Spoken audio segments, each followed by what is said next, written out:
All right. I am pleased, very pleased to have with us tonight on the high school football show, State College Little Lion head coach Matt Lintal.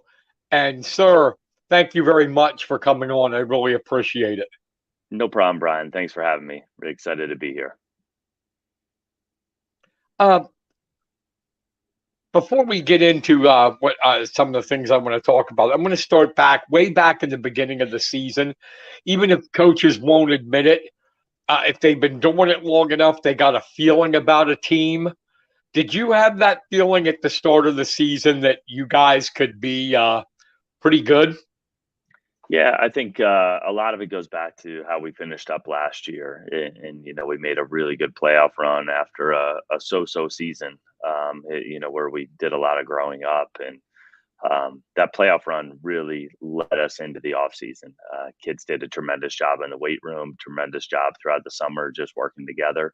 And I felt pretty good coming into camp that we'd have a shot, and obviously playing in the Mid Penn Conference, it's a grind week in and week out. So, it's one of those things you never know how the games will end up. But to say that we'd be here 8-0, I'd certainly be be very excited if you would have told me that at the start of this. So, hoping we can just keep that one game at a time, one play at a time mentality, and go 1-0 this week.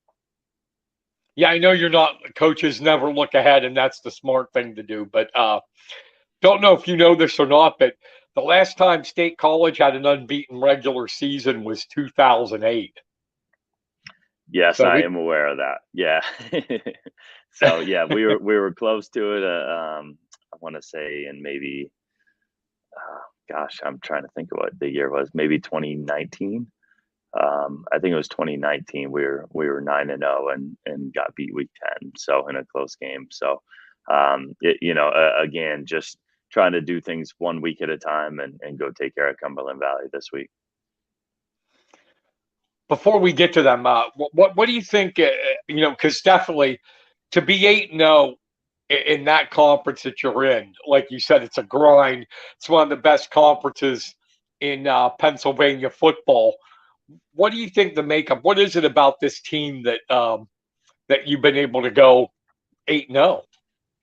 We're playing team football, and it's our kids are selfless, and they really they just want to win. It's not about individual accolades and things like that. They're playing really for each other, and I think you're seeing that in all three phases of the game. Our defense is playing team oriented defense, and Mark Bainey, our defensive coordinator, and his staff are getting our kids prepared each week.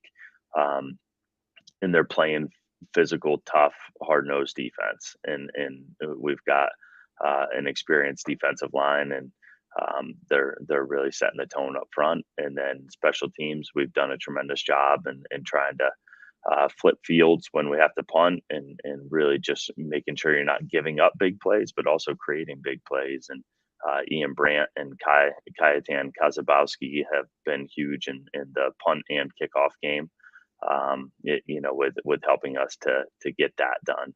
And then offensively, it definitely all starts up front with our offensive line, and kind of led by Michael and Thomas Dincher at our two guard spots, Logan Milito directing traffic, and from the center spot, and Johnny Brighton and Sam Mayer at our two tackles, and those guys are playing a physical, tough brand of football, and really trying to dominate the line of scrimmage.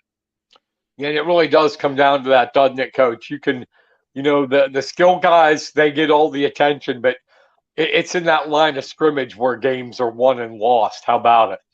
Yeah, there's no doubt about it. And again, I think the tone that those guys have set up front on both sides of the football has really become contagious for our entire team on in every phase. We're trying to play a physical brand, and again, play team oriented assignment football, and go make plays, but let those guys really cut it loose, and let our athletes be athletes, and try to get in space and create some things at any given time. So, but yes, it starts up front on both sides for sure. Another thing, like the head coach, he gets too much blame if there's a loss.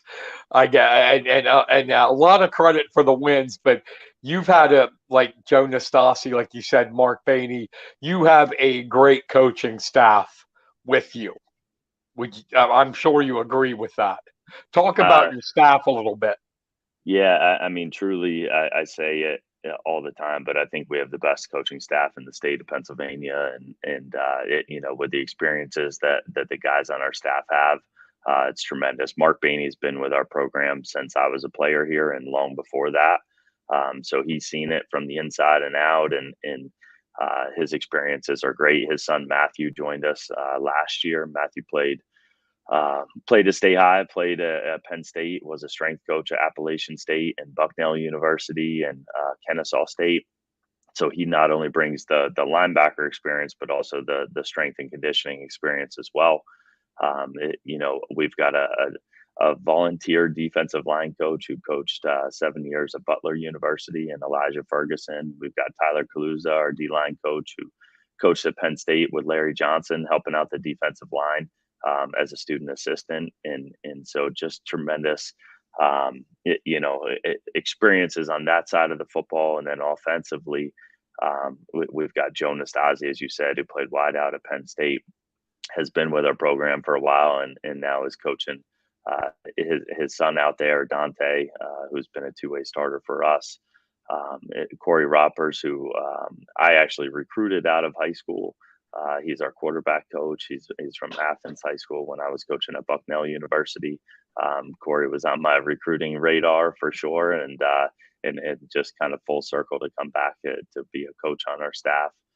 Maurice Freeman, our offensive line coach, played at Virginia Tech.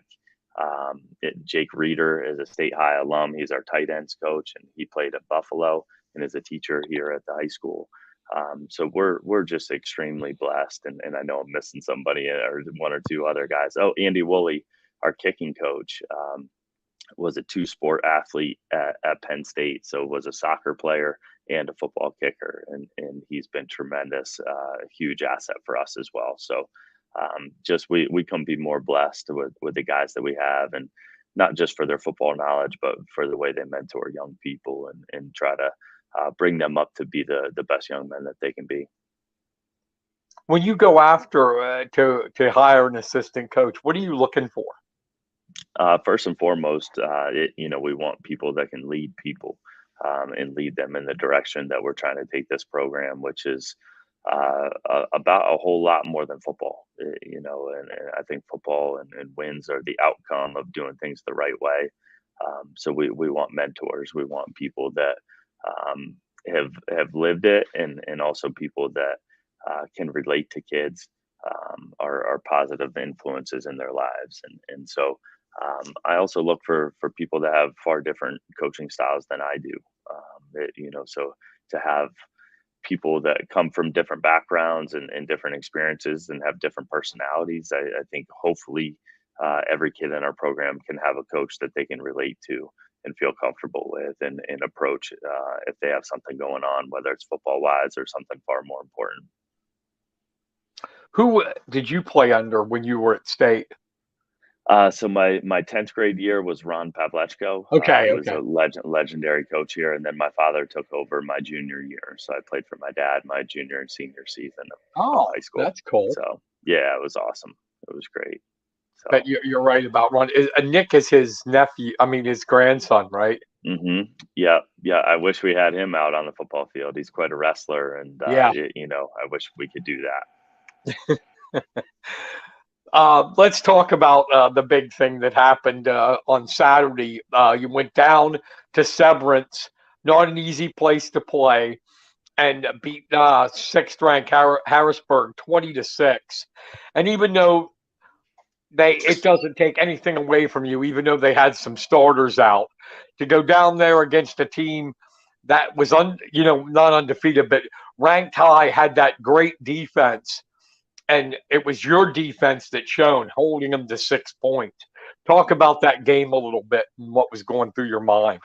Yeah, we have such a great, positive, competitive experience with Harrisburg here the last few years in particular, where there's just a ton of respect on both sides and for each other, and we really root for them throughout the year, and I believe they root for us throughout the year as well.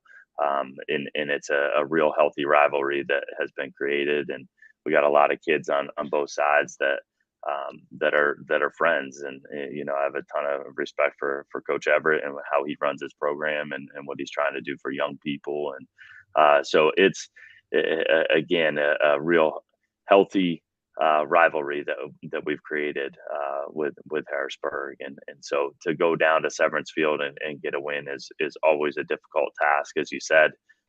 We've been very fortunate. We've played there 3 times in the last 12 months, and we were really close the first time, and then we've won the last 2. So we're very proud of that.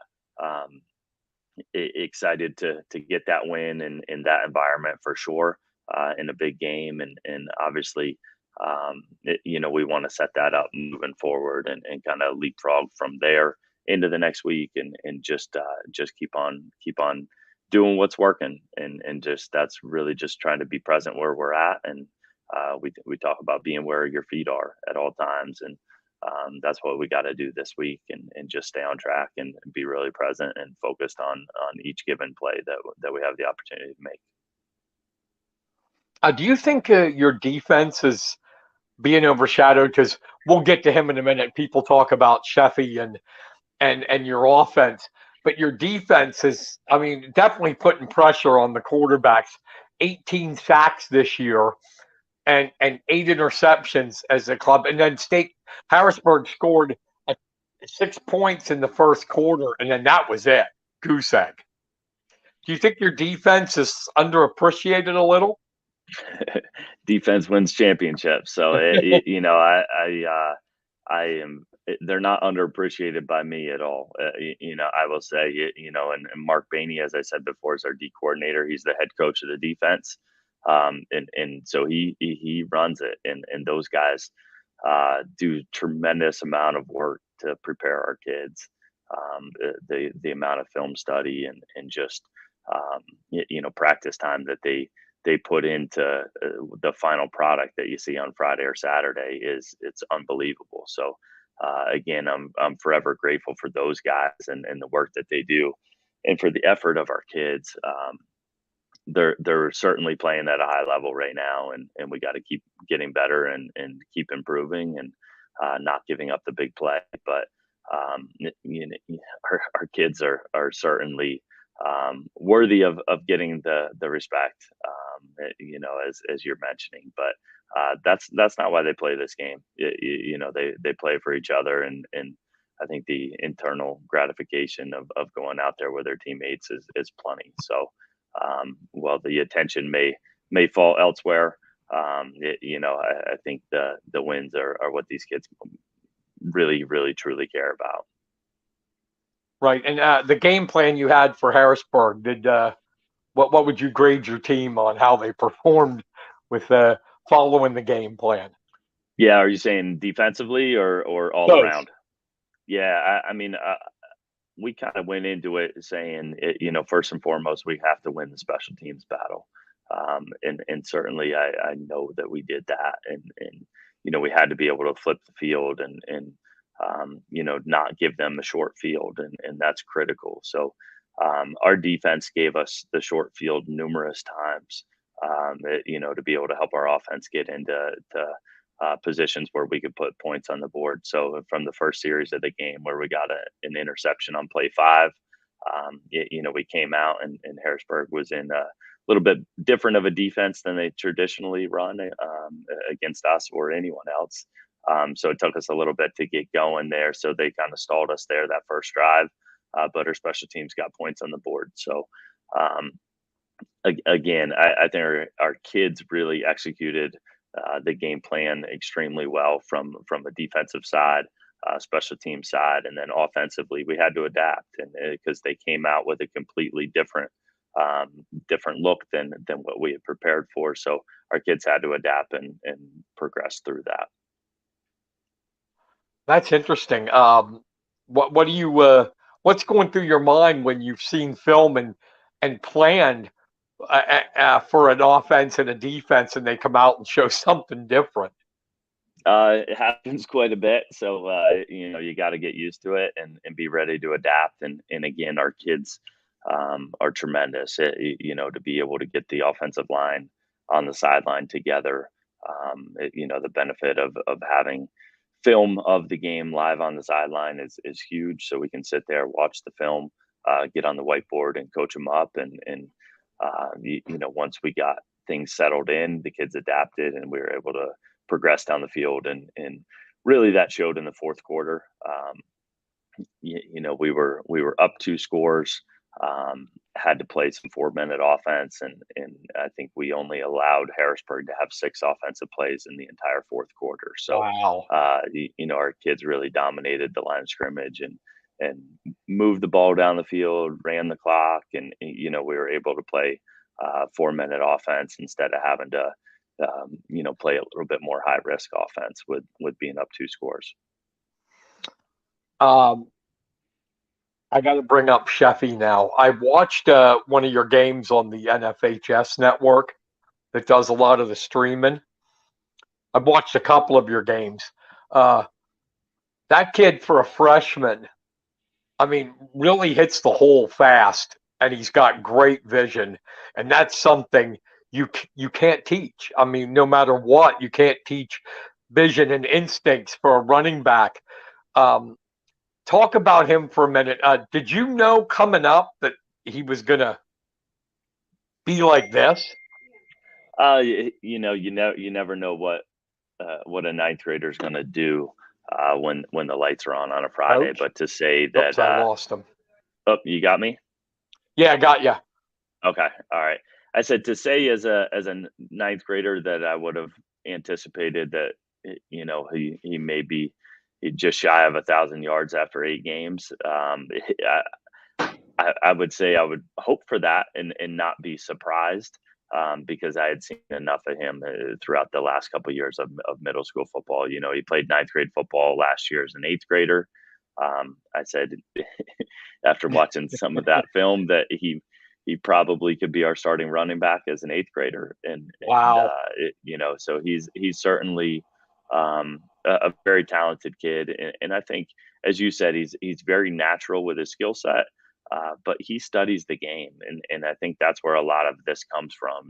His football IQ is very high for a young kid to understand our offense, understand it. It looks like the cuts are, coming super naturally, and they are. But he knows where his blocks are coming from. He knows how the blockers are setting up those defenders, and so being able to be in a position where you've got a 9th grader who's played this much football at this point in the year and had the success he's had is pretty special. So very proud of him. I think certainly he's got a bright future ahead, and we're just I've been proud of how humble and just staying present in the moment he has been throughout this season.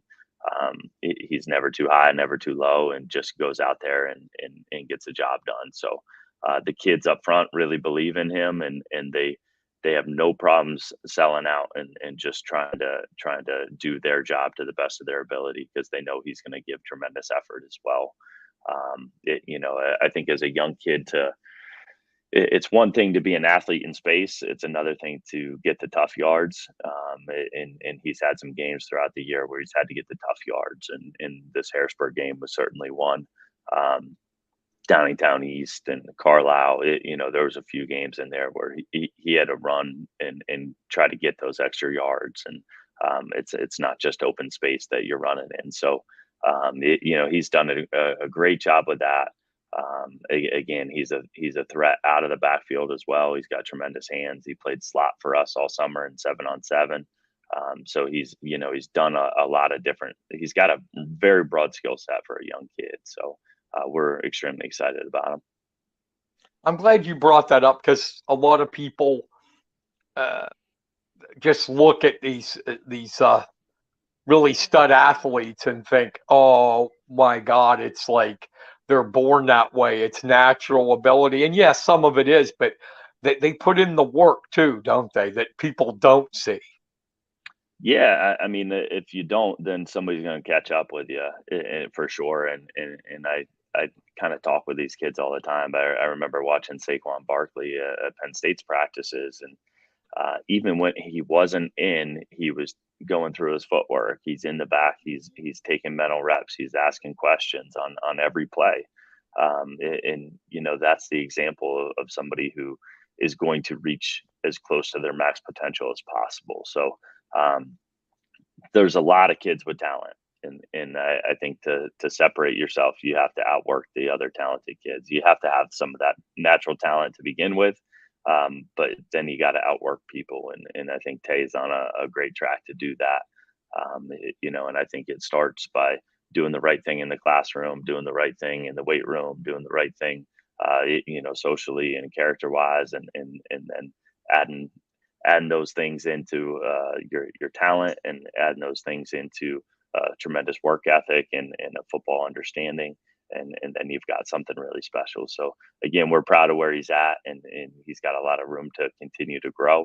And I know with his work ethic and what he's demonstrated, he will continue to do that. And there's we're talking about him. Your team's so talented. There's, as you mentioned, Joe's son Dante Nastasi. You got Ty Salazar. You got talent all over the place, and that's something a coach dreams of, isn't it? Yeah, certainly. We've been fortunate to have a number of talented kids throughout the years, and I think what makes this group really special is um, they're just selfless. Finn Fermanak's our starting quarterback, and then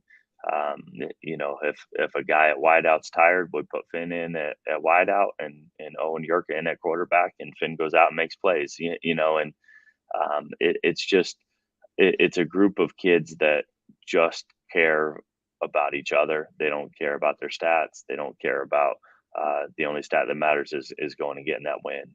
Um, so when you have kids who play competitive sports, and they're out there competing, and I mean I think this is just it's a group where even the young kids, you want to go challenge them to a cornhole game, and they're going to bring it. It's like it doesn't matter what you're playing. They love to compete. And these guys, it's a really fun group from top to bottom. And the old kids to the young kids. And I think the old kids obviously always set the tone, but the young kids are making it a lot of fun as well.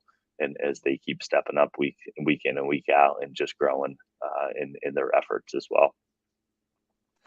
And turn our attention to this week. It's never easy, as we talked about in the Commonwealth. You got coming up here, Cumberland Valley. The Eagles are 6-2, 3-2 in the league. Talk about them a little bit. I know you've probably seen film already. I know they like to run the ball, but just your thoughts on Cumberland Valley. Yeah, it certainly all starts with their quarterback. He's outstanding. He's the guy that makes them go, and they were without him for much of the game last week, which certainly was a part of that result. But Carlisle is playing tough football right now, and credit to them for getting a win over Cumberland Valley. Um, Cumberland Valley's got a lot of quality wins already this year. They opened up with three really tough out of conference games, and came out victorious. And their only loss being to Harrisburg until this past week. And so this is a very good football team. And again, like I said, it starts with their quarterback. And he's a very, very good athlete, very good decision maker. He's a tremendous kicker as well. And he's just an all around athlete, and a very competitive kid. He's tough to bring down one on one, not just with his athleticism, but he's a tough kid. So he's certainly one of the guys that makes them go. So we've got to have eyes on him at all times, and try to minimize his playmaking ability. But he's a heck of an athlete. So he's done a tremendous job. So he's a big challenge, certainly. And what's their defense like? They again, they play team defense and do a really good job doing it. So, they've got a big linebacker in the middle who runs extremely well, number 9, and, so he's a very physical kid. A lot of their secondary, that you'll see their quarterback playing corner or safety at times, and they've got guys that fly around to the football. So, I think their defensive strength is their secondary. Um, Also that inside backer position, and they got 2 interior D linemen that I think they really show up on film. So again, they play team football. They fly to the ball. They're very sound. They're very well coached. Coach Oswald does a great job. Interestingly enough, we've got a couple state high alums that are down on their staff as well. Joe Gaza being one of them, who helps out and runs their offense. So it's always fun. Again, this is a really healthy rivalry that has been created with CV. Um, we've had a great relationship with them, and just great opportunities to go out and compete. So we're looking forward to it. Glad that we have them at home. It'll be our senior night, so it's a big night at Memorial Field, and so just trying to create a great atmosphere. And I think we'll have maybe a special guest on the sideline with us, since Ooh. Chris Fowler will be in town again, doing the Penn State game that night. And Chris actually went to one of our middle schools here in State College, so he's a big fan of State College. And every time he comes back into town, tries to come and follow us. So that's the plan. He's planning on being there on Friday and being down and talking with the team like he's done in the past. So pretty cool event, and he's a tremendous fan, and we're certainly glad to have him. That's nice. I didn't know that he went to middle school there. Yeah, Huh. yeah, and then he moved out to Colorado. So his dad was a professor at Penn State, and then went out there. So, but great man, really down to earth, and again, a great opportunity for our kids to hear his kind of words of wisdom as well. So he always gives just great perspective, not just on football, but on life as well. How do you feel about? Do you feel the Mid Penn Commonwealth? I mean, I pretty much know. I think what the answer is going to be, but it gets you ready for the postseason, doesn't it? Yeah, you got to show up to every game, each and every week, and it doesn't matter what anybody's record is. Anybody can beat anybody on any given night. So, you really have to prepare. The coaching staffs are great. The kids are always prepared, um, and so you've got to coach hard each and every week, and the kids have to play hard each and every week. So um, I think that as you move into playoffs, it certainly prepares you.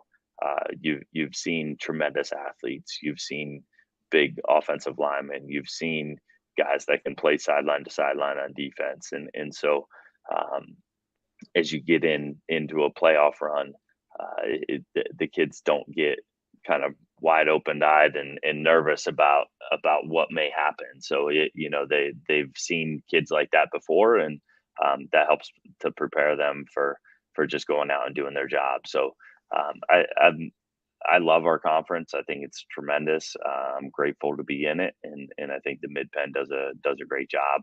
I know for us it's a little bit of travel. Our kids are used to it. They don't bat an eye at hopping on a bus and driving a couple hours to go play a football game, and that's just the norm. So they, like I said, they don't know any different, and they love that time together, and they create some really special bonds and great memories for the kids as well.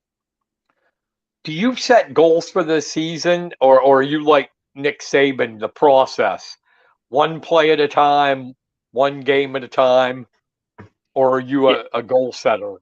no, we don't talk a lot about outcomes. We talk more about the process and just being present in whatever's happened, and just learning from it, growing from it. We talk a lot about falling forward. So if you make a mistake, you grow from it.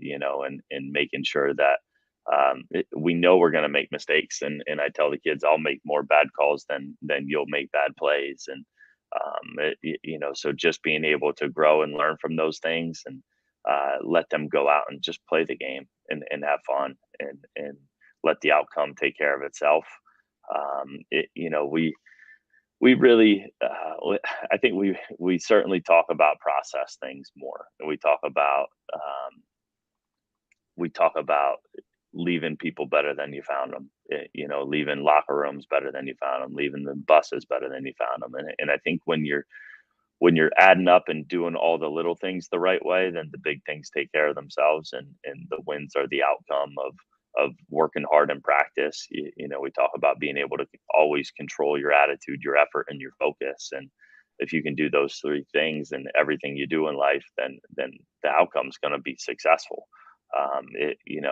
So we try to derive our success um, based not just on what happens, but more on how we're doing it, more on the process. And some years you're going to have talented football teams.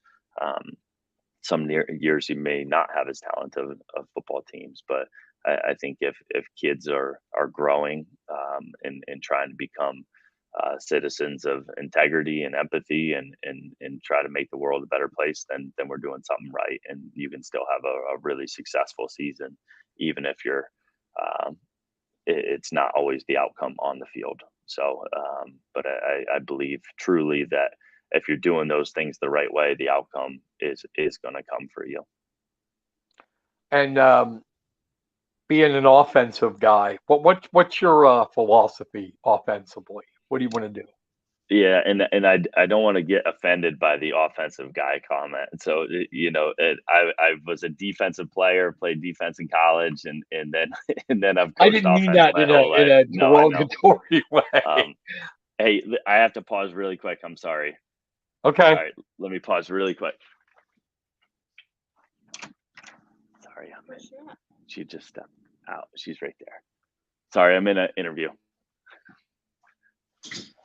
All right, sorry about that. I'll hurry that up. I know you're busy, but Sorry. yeah, I didn't mean that in a derogatory way. But you do call the plays, correct?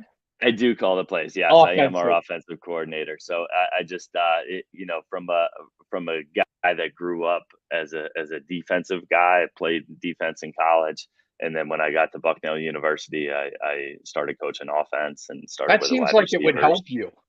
It was tremendously helpful, and I think it's still helpful to this day. For me as a coach, and really helped me to grow. I love coaching offense. I certainly have just developed a passion and love for it, and I also know and understand the importance of spending time to have an effective defense, and what that means and what the kids need out of that. So again, being able to hire guys that can go out there and manage it, where I can be hands off, and kind of do the head coach duties and the offensive coordinator duties, and try to be a good dad and a good husband all at the same time. It's a lot of things to juggle. So I'm so fortunate to have the staff that I have to go out and run that. But yes, I would have a hard time giving up offensive play call duties. It's certainly something I love to do. So. I mean, and that's, like I said, that's pretty advantageous on your part, though, since you did start out on the defensive side.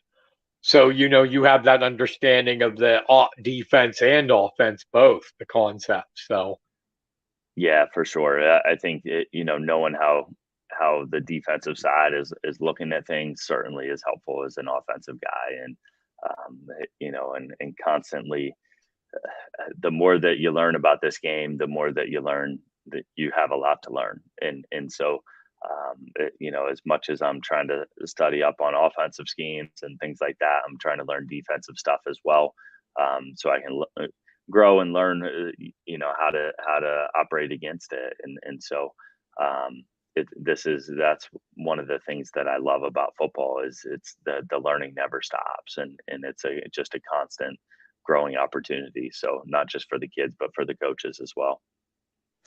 And I think you're still a defensive guy because you should have seen your face when I called you the offensive guy. Yeah, I think our kids probably would say the same thing. I'm an offensive guy, but again, understanding and emphasizing defense is top priority for me. I know that's where ultimately if you don't have a good defense, man, it's going to be a challenge and the challenge on in every facet. So um, if you gave me a choice of where you'd rather be better, it'd certainly be on the defensive side. That'd be the starting point. So I think everything starts there, and then you build off of it. Now, some impressive stats here. Your record is 78-29 in your 9th season, 7 District 6 titles. Wow. State College has a tradition, no doubt about it, but there was some low points for a while, and you've completely turned this little Lions back into a state power again. What do you attribute that to? I mean, I know this is a loaded question, but when you first took over, what did you say? Okay, here's the keys of how we're going to build this into a consistent winning program.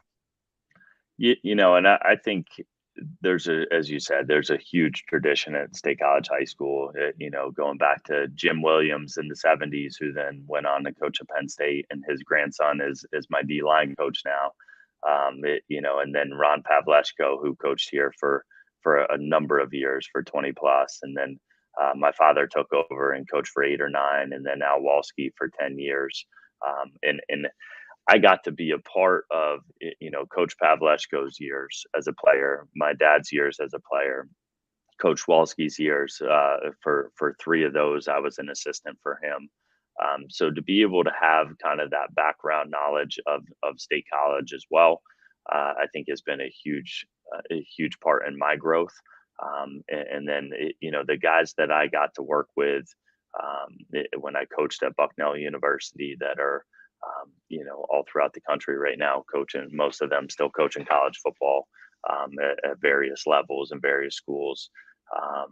But were great mentors for me. And then, and I played at Franklin and Marshall College for Tom Gilbert, who is a tremendous coach and an even better person. And just the lessons that I've learned from all of those guys throughout the way. And then being able to jump into a real seasoned staff here at State College, again, with Mark Bainey, who has been here. And when I first took over, Chris Weekland was on staff, and he's now our athletic director. And just guys who not only understand how to go win football games, but understand how to do it the right way. And so I just wanted to carry on that tradition. And I'm very proud of the efforts of our kids, for them to trust in the process of going out and doing it. And I think a lot of it, the credit goes to the coaches, the kids, for all the work they're putting into Diane Swager, who is our strength coach, she's absolutely wonderful. And as I said, Matt Bainey runs our strength program as well, and speed and conditioning throughout the summers. And just all around, we have a tremendous staff, and it's certainly not me. It's as you said, I'll be the one that people will say stuff about win or lose, and certainly I'll take credit for the losses, but I will say it's a magnitude of effort of all of those people that have demonstrated throughout a number of years to be able to create, kind of where we are right now, and hopefully we can keep things rolling and look back at some point, where we take a deep breath and be able to enjoy it and appreciate it. And for right now, just kind of keep our nose at the grindstone and keep pushing along. Well, I know it's been fun to watch you guys, the games I have seen. Can't wait to see what the rest of the season brings about. You have the process goals. Us stupid sports writers and that stuff have these things where I personally think you guys could go all the way to the finals, but I'm not going to get you to comment on that. It's just, it's been fun talking to you, sir. I truthfully appreciate it. You've taken the time out of your busy schedule to be with us, and good luck the rest of the way. Thanks a lot, Brian. Appreciate you having me on, and appreciate the support along the way. And so, really excited to see where this goes. And again, 1 week at a time, and hopefully we can go out and get Cumberland Valley this week. All right, thank you, sir. Thanks. Have a good one. You too. That was Matt Lintal. He is the head coach of the State College Little Lions, 8-0 on the season, 5-0 in the Commonwealth, and they're going to be taking on Cumberland Valley, 6-2, 3-2 at Memorial Field this Friday night, 7 o'clock at State College High School. That was Matt Lintal, and we appreciate him having him on.